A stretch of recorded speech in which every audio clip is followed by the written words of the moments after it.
Olha aqui, por que eu tô aqui? Tipo, tem alguma coisa aqui de significativa nessa história aqui, né? Foram diversas gerações, né? Eu acho que a primeira geração mais importante foi o Jorge, o Klaus, o Fritz, o pai. A gente se divertia muito e eles incentivavam também. Era bacana porque eles tinham um cavalheirismo com a gente.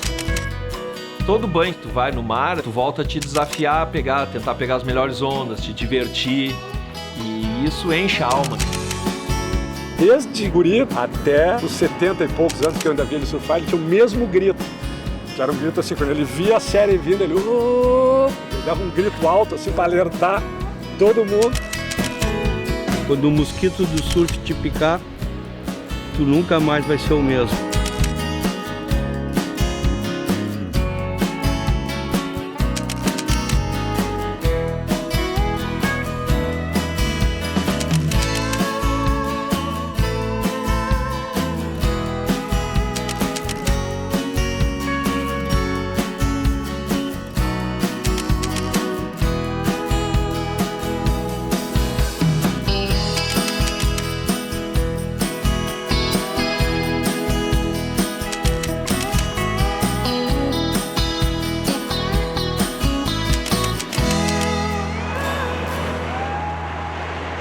No começo da década de 60, nós vimos os primeiros surfistas no Arpoador do Rio de Janeiro. Foi muito interessante isso, né? E eram meia dúzia. Nós éramos poucos, tia. E aí, daqui a pouquinho, tinha alguns amigos que também começaram a participar, mas nós éramos, entre os da família, era o Jorge, o Federico e eu. Eram nossos 3 irmãos, Klaus, Jorge, eu e o Sefto. Nós éramos nadadores e até competíamos aí no União, etc. Então nós estávamos ligados bastante ao esporte de natação e pegávamos jacaré. E sabe que não era nosso pai que nos empurrava para dentro d'água, quem empurrava para dentro d'água era nossa mãe. A família se beneficiou muito pelo fato dela ser uma pessoa que agregava, reunia, estimulava. Ela também era uma pessoa esportiva. Grande nadador, incentivou e tudo mais. O seu Kurt, que não gostava muito de entrar no mar, ele reclamava que ela ia lá fora e nadava, inclusive, quando não era muito conveniente. Ele já era uma pessoa de certa idade. Essa cultura do esporte permeou para a nossa família e aí o surf veio meio que natural, assim. A freeway não existia. É pela estrada de Gravataí, Santo Antônio, Osório, Tramandaí, estrada estadual de pista única. Até Tramandaí tinha estrada, tá certo, né? E de Tramandaí tinha que ir pela praia. Ali no Imbé, conseguia entrar na praia e viajava 80 quilômetros, às vezes com situação bem complicada. Conforme soprava um vento sul, o mar encostava até as dunas. Era, vamos dizer, uma certa aventura, né? E os riachos que a gente tinha que cruzar, às vezes tinha água dessa profundidade. Tudo faz parte dessa aventura. Como é que eu vou, como é que eu chego? E nossos pais tinham casa já em Torres, eles haviam construído. Que era uma grande tradição de algumas famílias de Porto Alegre frequentarem e terem casas de veraneio na praia de Torres, né? A arquitetura de Torres era muito dessas casas de madeira, uma varanda ao redor de toda a casa, uma pequena sala, os quartos, poucos banheiros, o respirar o ar da praia era um negócio que eles valorizavam muito, né? A casa da minha mãe, que também tem 100 anos, ela é semelhante, mas já foi feita de alvenaria. Então a arquitetura é um negócio fascinante que retratava muito comportamento, né?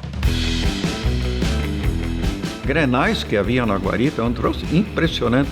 A Guarita era o encontro da tarde das famílias, dos amigos, às vezes tinha mais de 100 pessoas se reunindo, jogando, assistindo e discutindo e brigando. Tinha estrada de terra e depois tinha um estacionamento na frente da praia, assim. Então ela era mais requisitada para ser jogo de futebol, sábado de tarde, domingo de tarde. A gente que inventou a moda de ir para Guarita, porque a onda lá é que era boa, né? Pega ali a onda gostosa. Então a Guarita era assim o ponto principal. E as mães ali, né, contribuindo. A primeira prancha que nós compramos foi de uma carpintaria, a prancha é de madeirite. Madeirite não tinha flutuação nenhuma, né?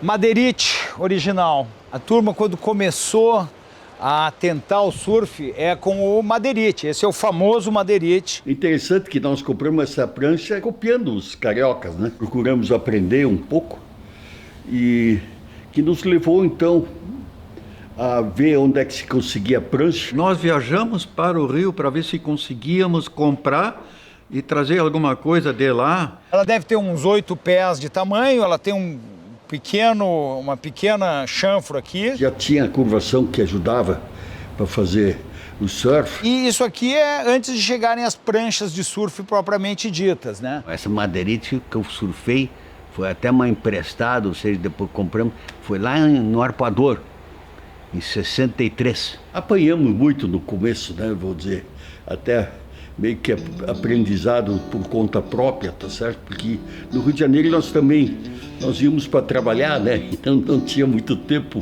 de conviver com o pessoal na praia.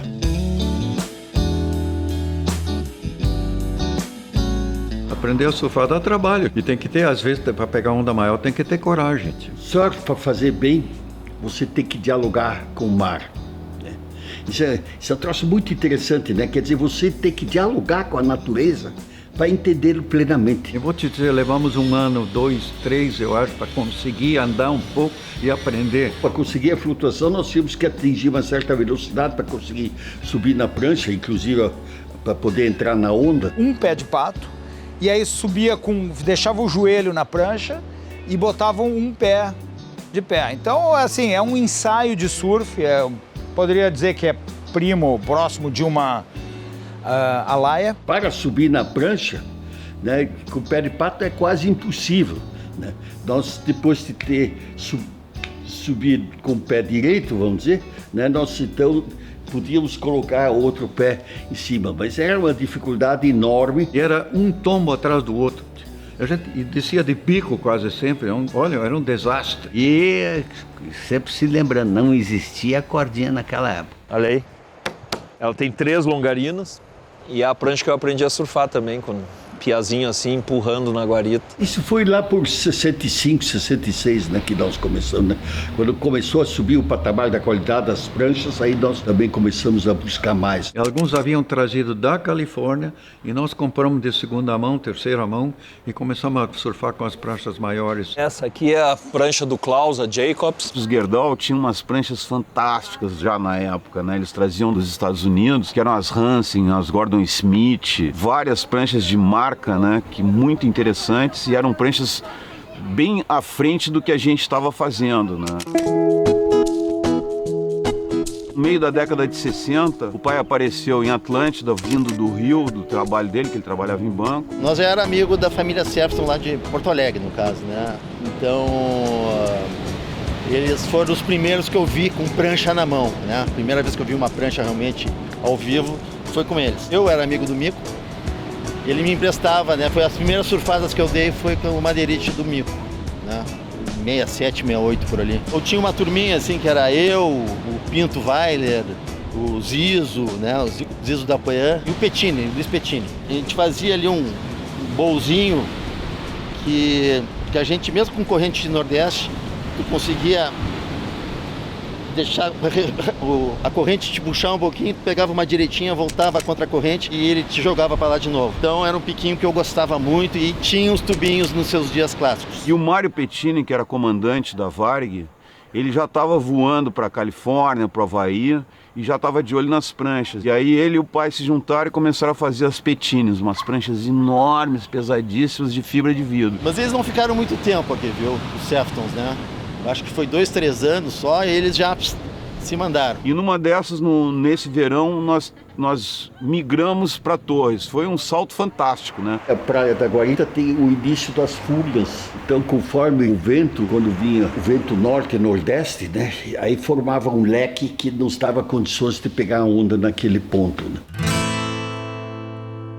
Correio do Povo, Folha da Tarde, a jornalística Calda Júnior e a Ipiranga fizeram o primeiro campeonato. Não sei se tinha 20 concorrentes, que era toda a turma surfista do Rio Grande do Sul. E, por sorte, consegui ganhar aquele campeonato. E veio um juiz do Rio de Janeiro, chamado Irencir Beltrão, uma esposa maravilhosa. Aí convidamos o Beltrão, o apelido é Barriga, né? Trouxe junto a namorada dele, né? E aí ela usava um biquíni. No Rio Grande do Sul nunca ninguém tinha visto um biquíni, eu acho, ou ninguém usava, né? Então aquilo fazia parte de um show adicional, né? Era muito bonita. Veio gente de todo o Rio Grande, as pedras ali da guarita, das fotos até mostra. Ficava aquela torcida ali em cima, estava assim, totalmente lotado. Basicamente as Furnas e a Torre do Meio lotadas de gente. Junto conosco, no primeiro campeonato, teve o feminino, que ganhou a Beth Sefton. Como nós estávamos muito empatadas, eu e a Silvinha, eles aumentaram mais 15 minutos pra gente ficar dentro da água. E aí eu acabei ganhando e eu fiquei como bicampeã gaúcha. É super emocionante, né, falar disso agora, eu acho muito legal. Era muito legal o campeão levantado em cima da prancha, e era uma comunidade muito bacana, havia uma amizade muito grande, nós não tínhamos telefone, não tinha celular, não tinha nada, né, era super rústico. Eu não tinha medo do mar, nunca tive medo, entrava mesmo, a onda podia estar pequena, estar grande, eu estava lá. E sempre, eu acho que o que me levou a fazer isso também foi muito incentivo do pai, do Paulo, do Nico, da minha mãe. Mas era muito legal, foi um tempo muito bom lá em Torres e os campeonatos eram super concorridos, tinha categoria feminina, mirim, categoria júnior, categoria masculino que chamava, né? Não era nem profissional, era categoria masculina. O Paulinho, eu acho que no segundo ou terceiro em diante foi ele que ganhou todos. Quando as pranchas diminuíram, ele foi insuperável. Ganhou acho que uns 5 ou 6 campeonatos seguidos. Era ele e ele, não tinha mais ninguém na pedra. Desde as origens lá de Torres, dos campeonatos da década de 60, né? A gente conta, competia em 60, os caras falam, mas como? Não existia campeonato de surf em 60? Existia, na década de 60 existia. E a gente viveu tudo isso. Aí nasceu o nosso interesse. Vem cá, deve ter praia melhor e com melhores condições para nós pegar onda. Logo na sequência eu lembro que um dia nós estávamos na casa do Klaus, no Farol ali de Torres. Eu era bem gurizinho, estava na janela assim, e o pai, o Jorge, o Klaus e o Fritz, os 4, estavam numa mesa olhando um mapa de Santa Catarina, do litoral de Santa Catarina. E eles analisando aquele mapa e vendo aquela história toda, os 4 coroas, né? E eu, gurizinho na janela, só curiosão. Aí começou, essas praias aqui em Santa Catarina devem ter altas ondas. É uma coisa muito simples. A Serra do Mar, ela encosta no mar a partir de laguna. Consequentemente, tem sem parar sempre baías. E isso possibilita de uma forma fantástica, vamos dizer, esse litoral de Santa Catarina todo. Nós exploramos ele de Laguna até a ilha de Florianópolis. Praticamente nós surfamos, eu diria que talvez em 90% das praias ali.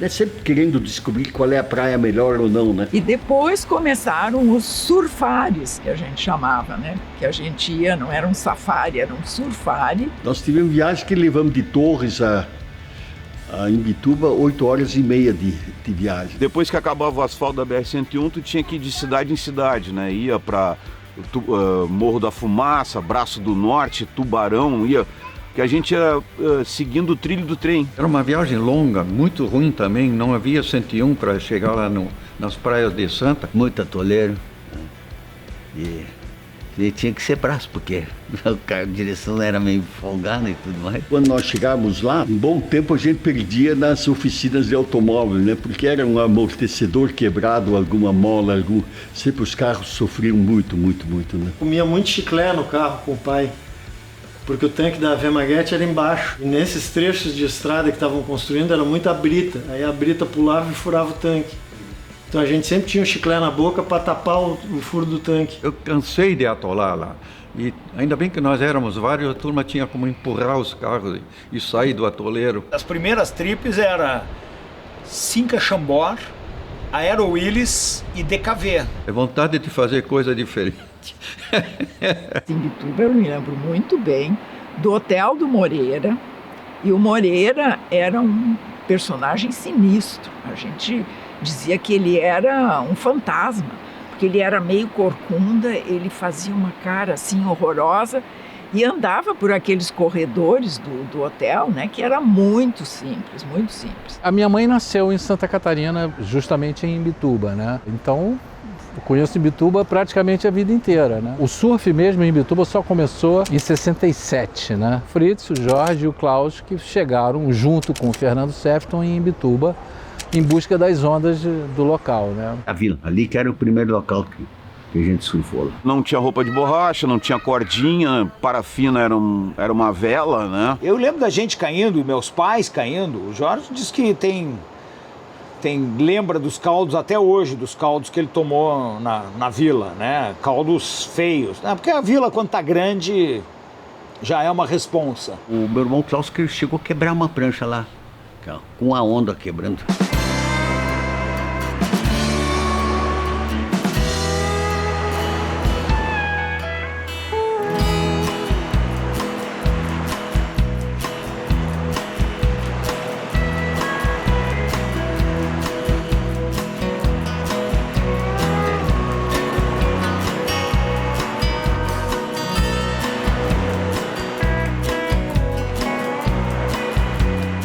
Chegamos em Imbituba, na Praia da Vila, e ficamos impressionados com a qualidade das ondas, né? As viagens eram recheadas de aventura, né? E nós éramos, assim, uns lunáticos à vista dos nativos, né? A gente tinha... chegava de carros com as pranchas na capota, a cidade parava, né? Eu me lembro que a gente chegava com meu pai com uma caminhonete DKV na Praia do Porto, em Imbituba, onde a gente tinha casa. E o meu pai, ele comprava uns sacos de bala grande. E a gente chegava de caminhonete DKV com prancha de surf em cima. Um carro já era um negócio diferente ali na Praia do Porto. Aí com prancha em cima. E aí vinha uma galera, uma multidão de crianças e ficava com o nariz colado no vidro, olhando para dentro do carro, assim, porque era um disco voador, né? E aí o pai abriu a porta do carro e pegava as balas e, bum, jogava a bala, cara, era um festival, velho. Depois, gradualmente, se surfava em Itapirubá, e aí tinha a Praia da Vila e a Praia do Porto.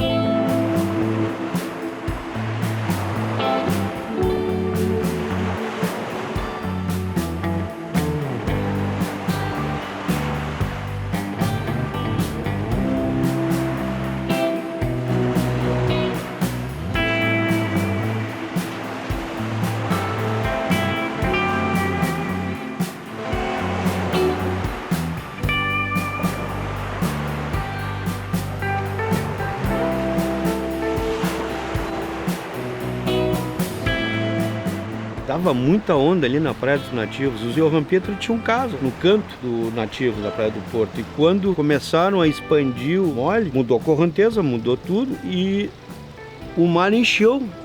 O mar foi subindo e aquele canto norte lá do Nativos, o mar comeu as casas foram caindo, foi caindo no muro primeiro, depois...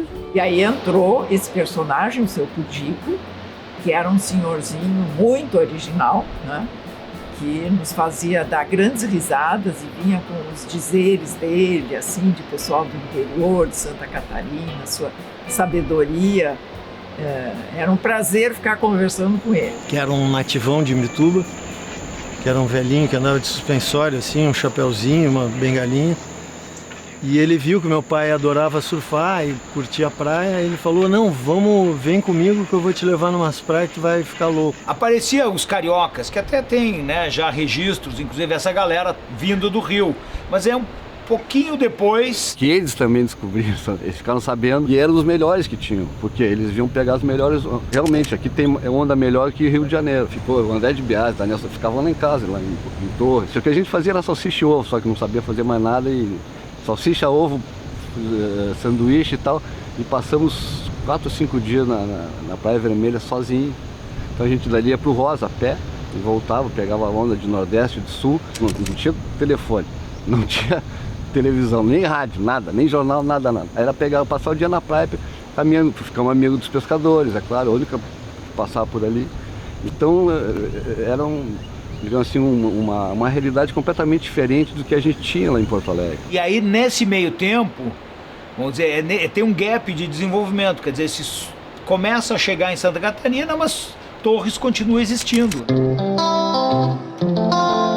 Nós somos a primeira geração de meninos, filhos dos mais velhos que foram os pioneiros. A gente já pegava muita onda de planonda, tinha uma galera. O meu pai, desde muito cedo, colocou a gente, eu e meus irmãos, para pegar onda lá em Torres. O Mico me empurrava ali na beira da praia, ele tinha uma pranchinha de 2 quilos aqui, quando vinha a onda, tu tinha que ficar em cima para tentar te equilibrar. Era uma aventura dentro de Torres. E normalmente quando a gente ia para Guarita, ficava lá. Porque não tinha aquele negócio, vai para Guarita, volta para almoçar, volta para Guarita. Não, o pessoal ia para Guarita de manhã, ficava lá até não aguentar mais, até as 4, 5 da tarde. Aí voltava morrendo de fome, chegava em casa, tava o pratinho no forno lá esperando. Né? Torres tem, né? A Guarita, as furnas ali. Depois com o advento do mole também que construíram, né? Porque nem existia o mole naquela época ainda. E aí foi feita a barra e o mole ali, né? Então ali o surf pra gente já entranhou bem mais, porque aí já enredou do meu pai, pra mim, pro Paulo, pra Beth, a família toda.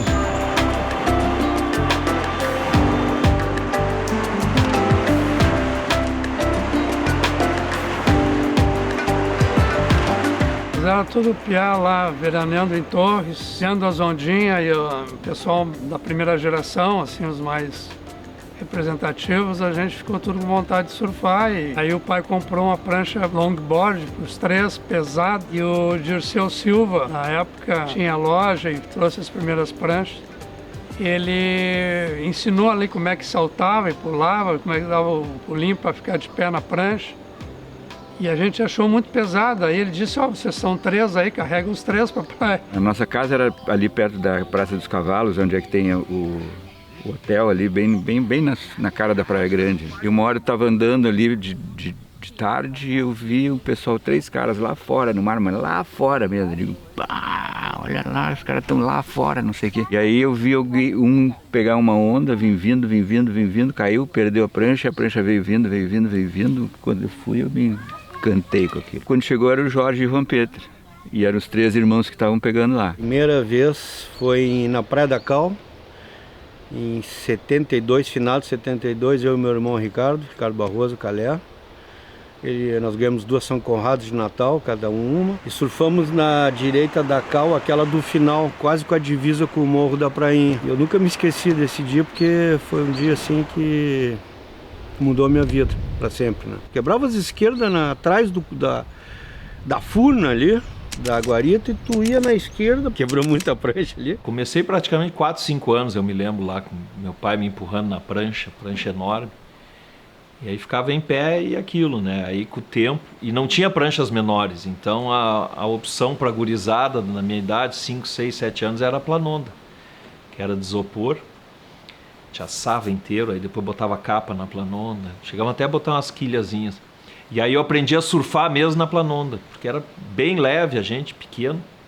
Remava ali na famosa bacia da Guarita. As mini models começaram aí por 73, se eu não me engano. O Nene Ribeiro e o Gusto foram os primeiros a ter mini model aqui. Eu acho que era Ciro a prancha deles. E aí as pranchas começaram a diminuir de tamanho, as manobras começaram a ficar mais rápidas, né? Os pais da gente achavam ótimo. As casas não tinham muro, não tinham cerca, velho. Era uma maravilha. E a gente ficava assim, de dezembro, terminava as aulas, voltava só pro Natal, Réveillon, depois voltava para cá e ficava janeiro, fevereiro aí. Tinha uma turma boa lá em Porto Alegre e a gente... Eu lembro que uma ocasião eu, o Caio e o Boto, eu não lembro quem era o outro cara, acho que era o Braminho, o Carlos Resch. A gente fugiu da escola, pegou as pranchas, pegamos um ônibus e fomos para Torres com de ônibus. Foi uma aventura fantástica. E os coroas ficaram loucos, né? Porque cadê esses guri, né? E a gente se mandou. Nós dormimos na varanda do chalé da avó do alemão.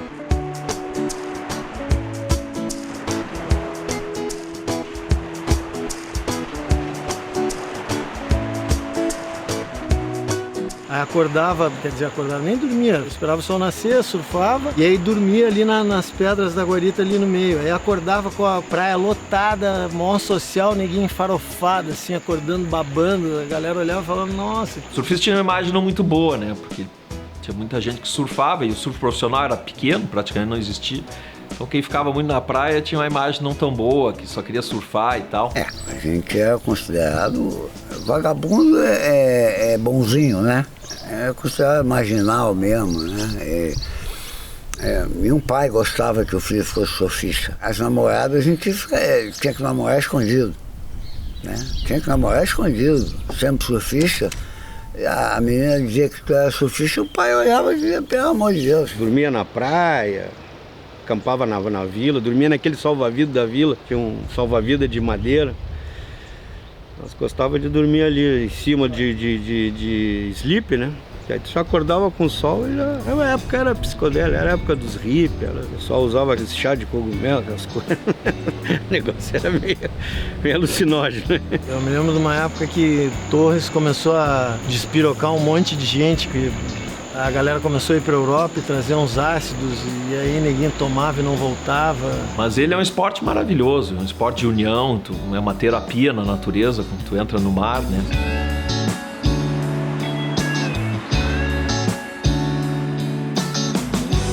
Quando fui ao Peru, estava chegando aí para um Termoça, e aí é uma coisa de destino, né? Eu estava chegando na pousada da Mama, e na frente da pousada estava um carro de aluguel e uma turma de 5 ou 6 colocando as pranchas. Eu cheguei e ajudei a colocar as pranchas no rec, e essa turma é Barroso, André Kreves, acho que Chico Seger, a metralhada, né? A turma dos metralhas. Uma coisa deles lá em Porto Alegre, né? Porque eles eram os mais brabos, como se fossem os Black Trunks, né? De Porto Alegre, da turma dos gaúchos, né? Eles eram os caras mais marrentos, né? E eu conheci eles lá, né? E depois viemos nos encontrar novamente aqui em Bituba. Quem mandava lá era nós. Era Bigude, Murilo, eu e Batieri. Esses eram os donos. E se perguntar para os locais lá, eles vão dizer que era mesmo. Quando eu vim morar aqui, eu tinha um surf muito radical, muito moderno para a época, entendeu? Eu surfava muito, tinha manobras bem fortes, eu tinha um cashback muito poderoso, né, na época. O que saltava os olhos de todo mundo que via. Fiquei bastante conhecido aqui no Sul por causa desse surf moderno, né? Eu surfava com uma prancha pequena, uma 6-7 na época, uma Piper Manners, então surfava onda grande, inclusive com ela, né? Então, na época só tinha... Depois eu vinha fazer outras ganzeiras para mim, para surfar a Vila e Silveira Grande. Tinha mais de 1 quilômetro de onda. Eu peguei uma onda, eu me lembro até hoje, que eu peguei uma onda no canto da vila e fui parar nos Jangadeiros. Eu voltei rindo, caminhando pro canal, e nunca me esqueci disso. A vila, pra mim, é a melhor onda do Brasil. Melhor que Saquarema, que eu já surfei muito também. Melhor que Cardoso. A vila é o Sunset brasileiro, verdadeiro.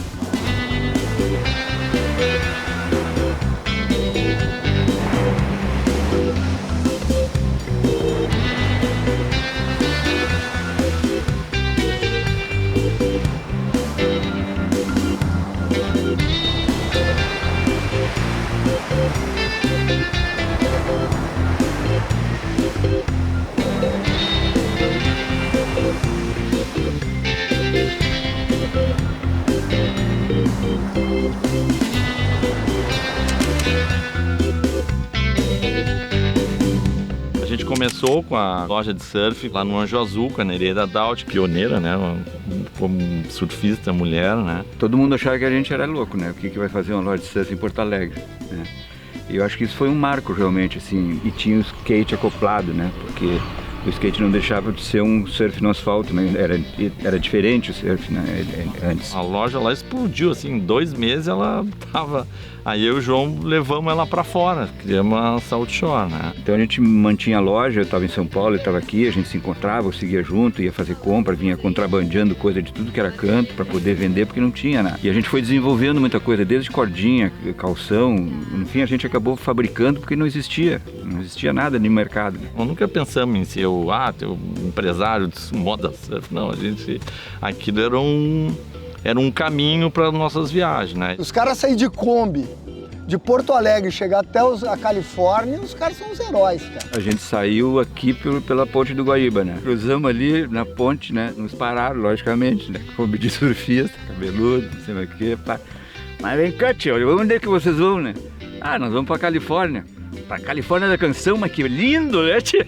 O surf era uma manifestação de contracultura, nós levava isso em conta, né? O Tupi tinha o Black Power que o Jimi Hendrix ficava com inveja dele, né? Todos os regimes da América do Sul, muita repressão, todos os regimes totalitários. Montamos a Kombi lá na Cosmopolita, que era da família do João lá, toda isolada termicamente, os bancos tudo virava, deitava, dormia, reservatório d'água, fogão. Kombi era bala, cara. Nós saímos de Torres ouvindo rock and roll, blues, né?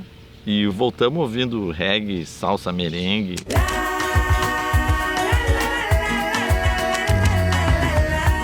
Mas uma das coisas que era muito legal, porque quando a gente passava pelos controles, né? Era tudo gurizada da nossa idade, né? Os milicos lá. E eles enlouqueciam, cara. Chegavam e diziam, pô, mas pra onde é que vocês vão? Eles nos paravam para poder conversar com a gente. Desde pequena eu sempre ouvia as histórias da Kombi, né? Os amigos, o Tupi, o Neco, o Toninho, eram muito próximos da gente, assim. E sempre eles num alto astral, contando as histórias da viagem e se divertindo muito com isso. Isso foi ficando gravado em mim, né? Nos meus sonhos, no meu imaginário, assim. E pra mim esses caras eram tipo os piratas do surf, sabe? Que saíram por aí numa Kombi, desbravando lugares que ainda eram muito inóspitos, né?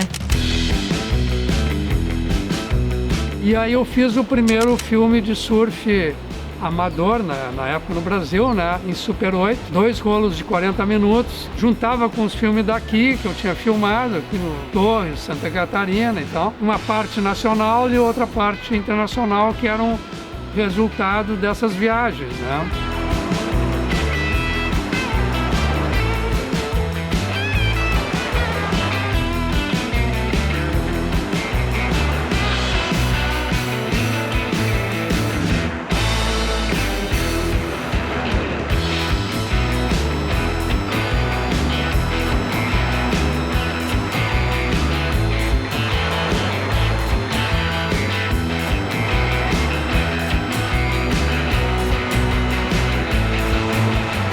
Só de falar me arrepio todo aqui, assim. Lembro essa história de passar os filmes, que era assim a coisa mais fantástica que acontecia, né? Juntava toda a gurizada para ver. A gente passou em vários colégios, no Anchieta, no IPA, e aquilo era nosso patrocínio, né? A gente conseguia ganhar um dinheirinho com aquilo ali para poder começar a surfar e se autossustentar surfando. Os primeiros rolos de filme de surf eram em 16 milímetros e o pessoal de São Paulo, Rio, eles mandavam vir, né? Bancavam.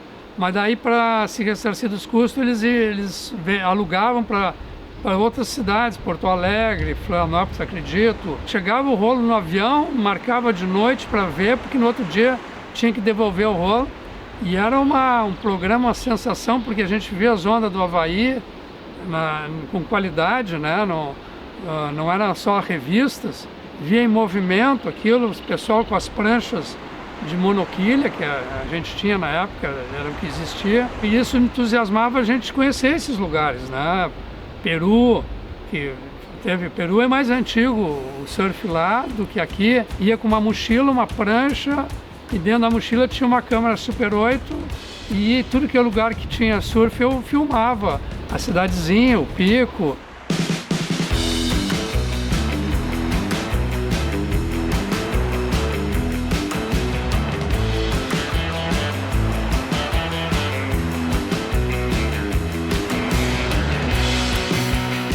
Eu fui para a Califórnia e encontrei o amigo lá do Cufal, Eduardo Cufal, que eu fiquei lá, ficamos morando juntos, surfando ali em Ocean Beach e San Diego. E saímos descendo ali pela Barra Califórnia. Só no México nós passamos 2 meses e meio, depois o resto da América Central mais 1 mês.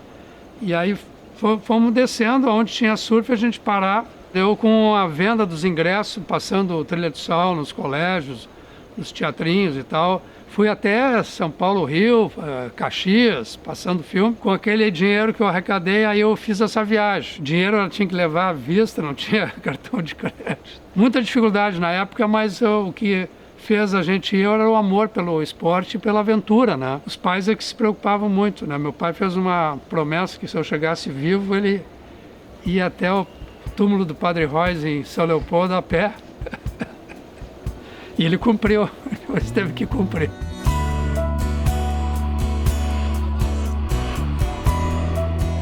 E a gente abriu a Federação Gaúcha de Surf Skate, né, que foi a primeira federação. E a gente tinha que ter 3 clubes que pudessem entrar para garantir isso. Aí nós fomos catar clube, mas não tem clube de surf, não tinha, né? Nos campeonatos, então era tudo feito pela federação, se criou ranking.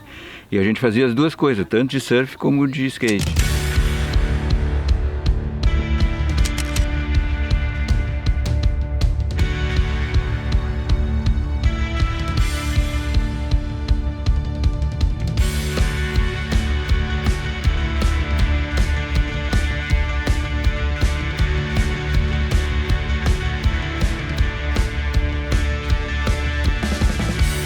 O pessoal já está surfando, tinha bastante surfista em Imbé, em Tramandaí, até em Cidreira tinha, em Atlântida, Capão da Canoa. O campeonato era só em Torres, né? E aí eu me lembro que nós bolamos, vamos fazer o Circuito Gaúcho, o primeiro Circuito Gaúcho. Mudaram o nome de Circuito Gaúcho para o Circuito Renner de surf. Eu ganhei o Circuito Renner em 87, mas junto comigo, cara, Felipe Silveira, o Caverna, Wolf, o Lua, faleceu ano passado, cara. Tanto nome bom aí da história do surf gaúcho que são de Tramandaí. Mas o Negão Walter começou a colocar o surf de Tramandaí no mapa e quando a minha geração, né, que veio um pouco depois da dele, quando a gente começou a colocar efetivamente Tramandaí no mapa, ele se orgulhava e dizia, né, cara, eu na escola eu sofria bullying por ser de Tramandaí, né, vocês estão mudando esse quadro, cara, graças a Deus. Na primeira etapa do Circuito Renner, que acontece sempre em Atlântida, né, Atlântida, Tramandaí e Torres. Naquele ano, na primeira etapa em Atlântida, o Caverna e eu chegamos na final, e a final era com 2 surfistas, e de repente a gente se encontra os dois no outside, esperando começar a bateria, e a gente olha para trás, olha para a beira, né, para a areia, cara, aquela praia lotada, de ponta a ponta, e a gente só diz, aí, 2 caras de Tramandaí aqui, eles vão ter que ficar assistindo essa final com 2 caras de Tramandaí. Ali começa a virar, cara.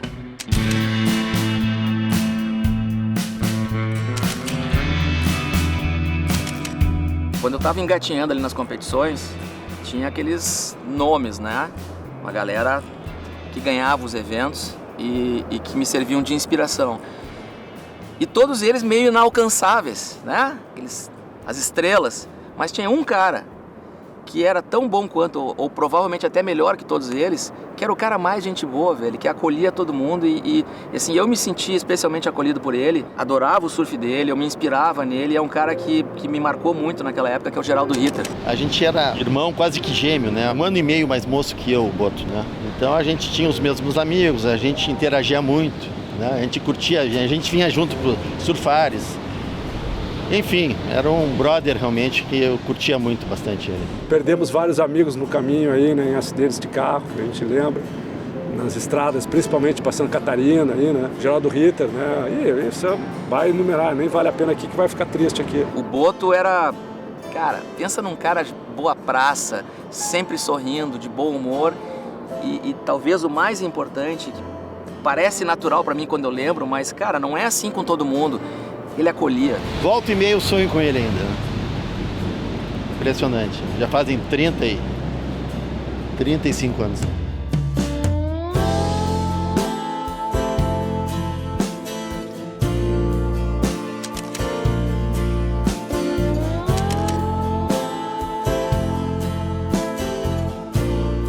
Nós tivemos grandes surfistas. O alemão era um baita parceiro, um surfista exemplar. Surfava muito bem, a gente sempre teve uma grande rivalidade. E não perdia para os carioca e paulista naquele tempo, na Praia da Vila. O alemão foi o surfista gaúcho que teve o maior destaque nacional, cara. E o Paulo Sefton também, né? Mas o Caio, para mim, na Vila era superior porque é onda forte, né? Aquele negócio, e ele realmente é a questão de base. E uma vez ele me confidenciou, olha, velho, o negócio é o seguinte, o segredo do surf é a velocidade.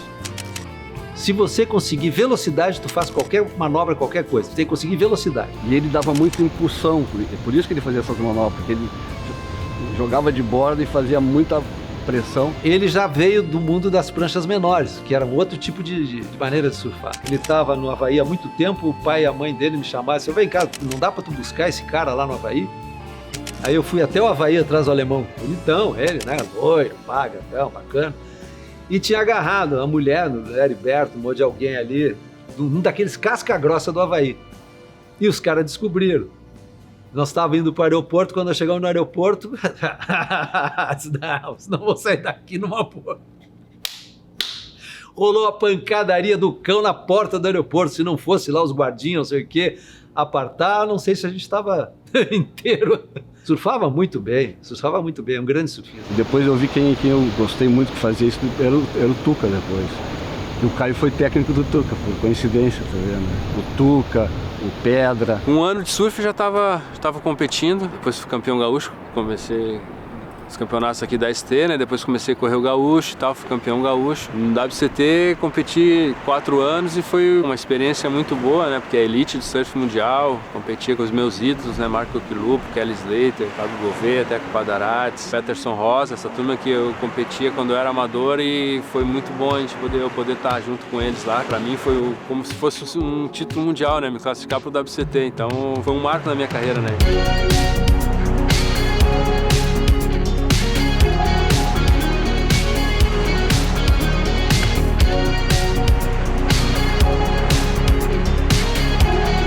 A Guarita tinha vários campeonatos, tinha Sacuecão, às vezes era nos moles, tinha uma federação gaúcha de surf, a primeira federação, né? E a gente surfou vários campeonatos locais, assim, sempre revezando. As mais velhas ganhavam seguido, ganhavam mais. E aí nós descobrimos um campeonato na Joaquina, aqui, que era o AP Pro. Primeiro ano a Tanira foi sozinha, que não era ainda, era o Olímpicos, e ganhou. Voltou com o troféu e disse assim: "Bah, Roberta, tem um mundo lá fora pra gente descobrir e surfar". E aí nesse mesmo ano eu fui pra Ubatuba surfar o brasileiro lá e ganhei. Me deu direito a ir pro Mundial, foi o primeiro Mundial que o Brasil participou com uma equipe, em 86 na Inglaterra, e foi muito legal. Foi um mundo que surgiu assim, né, na minha vida, que mudou tudo.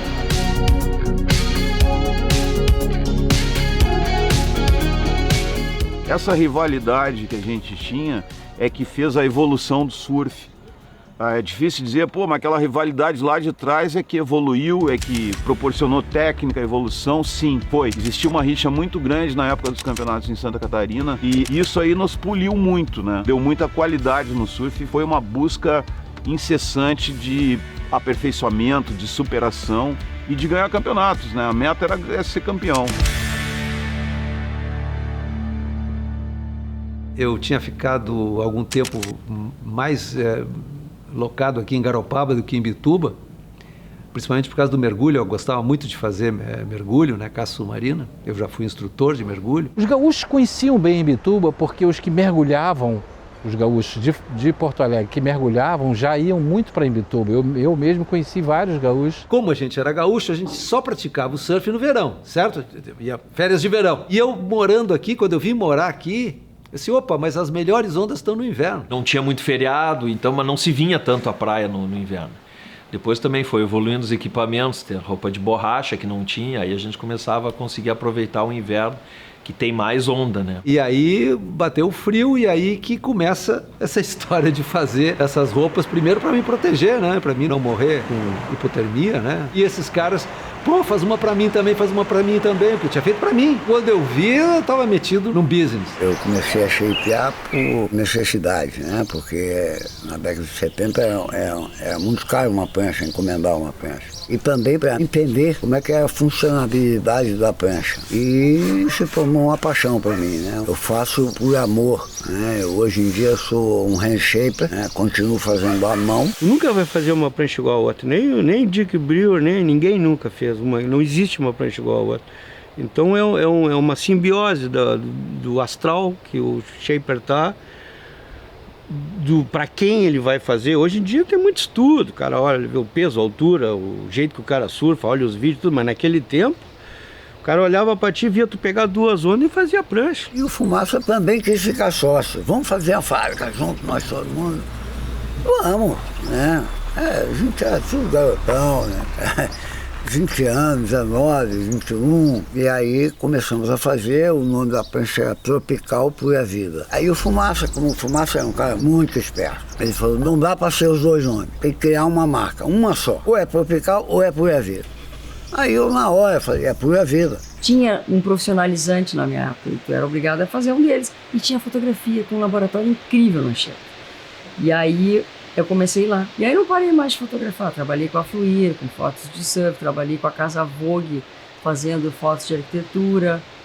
Mas eu hoje digo que eu sou feliz em morar aqui porque eu trabalho hoje com a parte da fotografia que eu gosto. A fotografia, ela veio porque o surf estava dentro de mim já. E aí surgiu a história de poder fotografar, de ter um curso no meu colégio. E eu passei a fotografar, eu vinha pra praia finais de semana ou no verão, fazia foto. Eu até consegui uma lente com o pai da Tanira, fazia algumas fotos da galera, assim, e dava, nem vendia, dava na época. E aí a fotografia entrou assim. E até hoje, o meu trabalho artístico, ele está muito ligado ao mar. Eu acho que tem uma coisa muito metafórica nisso, sabe? Eu conto as minhas histórias através do mar, das ondas.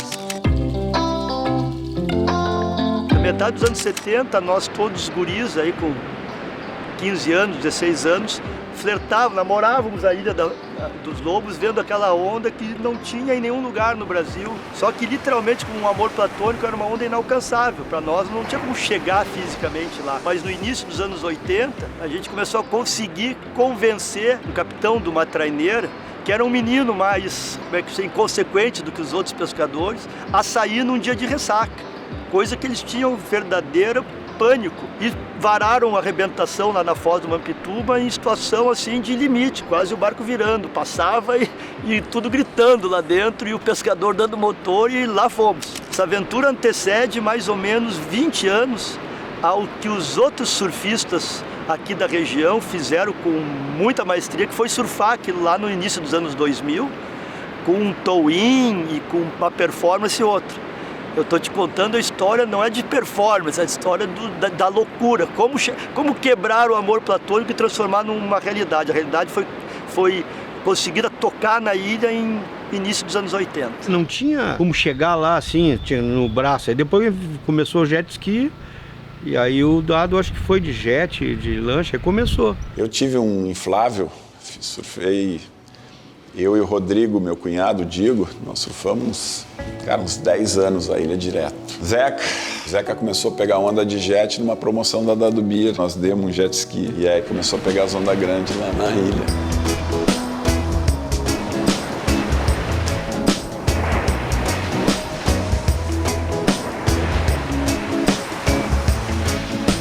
Cara, é um pico internacional. Muitas vezes a gente saía daqui remando. Quando começava a chegar perto, assim, já via aquela baforada saindo uma onda atrás da outra e daí todo mundo ficava enlouquecido, né? É uma onda poderosa e considerada uma das melhores ondas do Brasil por pessoas que, né, renomadas aí no Big Sur.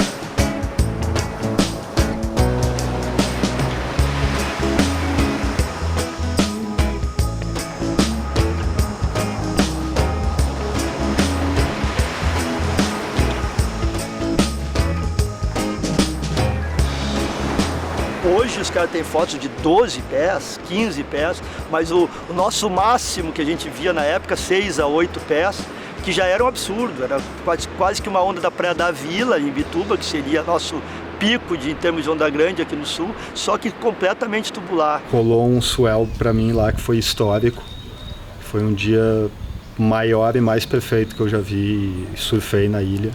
Até hoje, assim, parecia feed gigante com água marrom, assim, diferente de tudo que tu surfava nos fundos de areia ali, né? O jeito que entra a onda, como ela quebra, tu vê a bancada, aquelas bolhas sugando na pedra. Bom, foi na Ilha dos Lobos que eu tive uma das imagens mais lindas no surf da minha vida. Um final de tarde, com meus amigos ali, peguei um tubo de backside e o pessoal passou gritando e eu vi aquele sol caindo atrás do Morro da Guarita ali, então essa imagem nunca vou me esquecer. A brincadeira mostrou a onda pro Brasil e ninguém mais surfou, porque virou reserva ambiental, proibiram de surfar. Então a brincadeira foi boa enquanto ficou entre um petit comitê de alguns que usufruíram entre os anos 80 e os anos 2000. E a gente começa a ficar mais velho, começa a trabalhar, tem que vir só no final de semana. Então aquela coisa mais lúdica, mais juvenil, ela fica para trás, mas fica uma excelente memória. Então eu, no meu caso, tenho 2 filhos, eu fui criando eles através desse conceito do surf e educação. Então todas as minhas analogias com eles sempre foram pelo surf. Aquelas coisas assim, diz, pô, tô com um problema, né? Tá, rema mais fundo, enfia o braço e rema mais. Ah, porra, não tem o quê, não tá tudo errado. Cara, mas tem dia que não tem onda, cara, espera. E aí fui crescendo e cada vez mais fortalecendo essa vontade de fazer a viagem. E aí fui plantando essa sementinha nas amigas que também surfavam junto comigo. E elas toparam fazer essa viagem e a gente foi se preparando para partir, né? Então, saímos daqui, desse pátio do Vila Flores, na cidade de Porto Alegre, com a Kombi rumo à Califórnia. A mesma rota que eles fizeram, né? Com o diário deles em mãos e com as fotos impressas que meu pai fez na época. Recombinando é o nome do nosso projeto, né?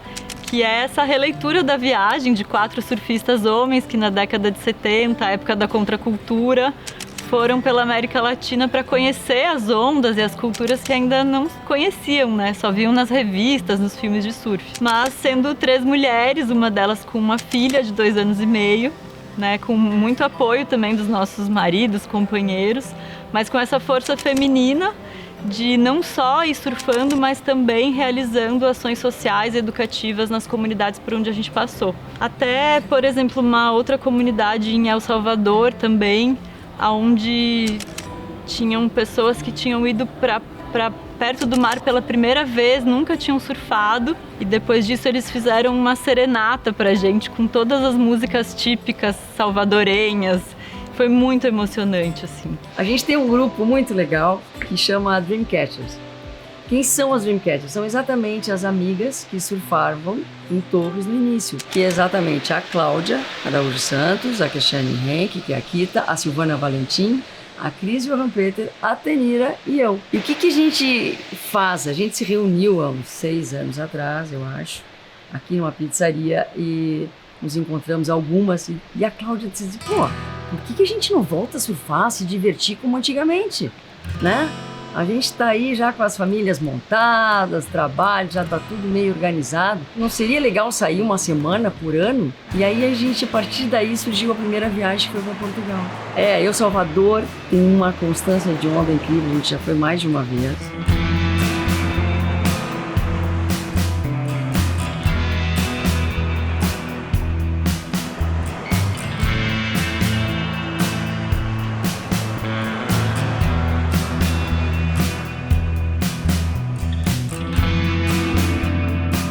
Ao meu ver, ali o surf, pra galera gaúcha no Rio Grande do Sul mesmo, envolve muito um senso de camaradagem. Temos que pegar uma estrada, às vezes é de ônibus, mas muitas vezes é num carro, então a gente tá num espaço pequeno ali entre amigos, e aí cria essa camaradagem, assim, toda essa amizade fortalece muito através do surf, assim.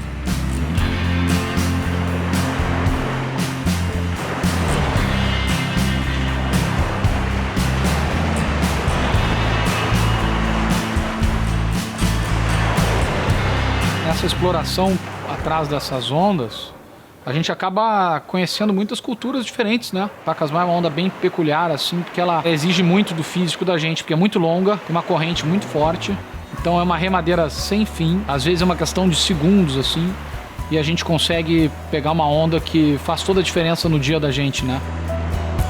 Vocês não podem imaginar a felicidade que me dá, né, de poder ver meu bisneto começando já a subir na prancha. Tem a minha geração e a turma, né? E agora já tem mais meus 2 filhos, tem sobrinhos, tem vários da turma que surfa, vários têm filhos surfando. E agora começa a aparecer outras gerações, né? Então esse sonho das ondas boas, ele segue sendo alimentado através das gerações.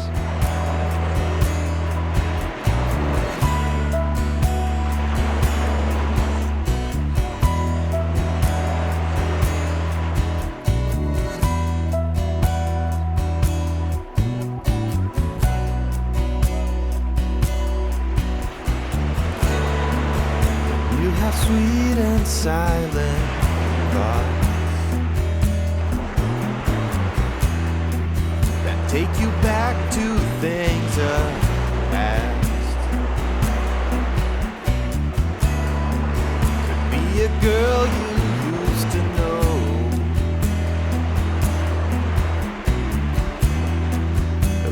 about a million years ago. Isso é uma coisa incrível, né? Então eu realmente lhes digo, né? O surf é milagroso dessa conexão que ele propicia, né? Então me dá muita felicidade. Maybe you're running from today.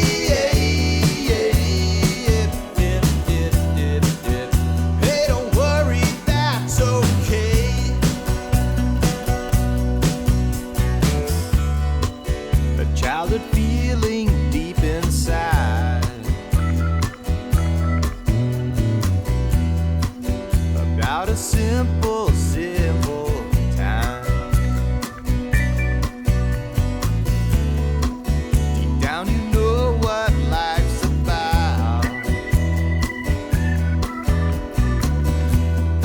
So take your time, don't live too fast.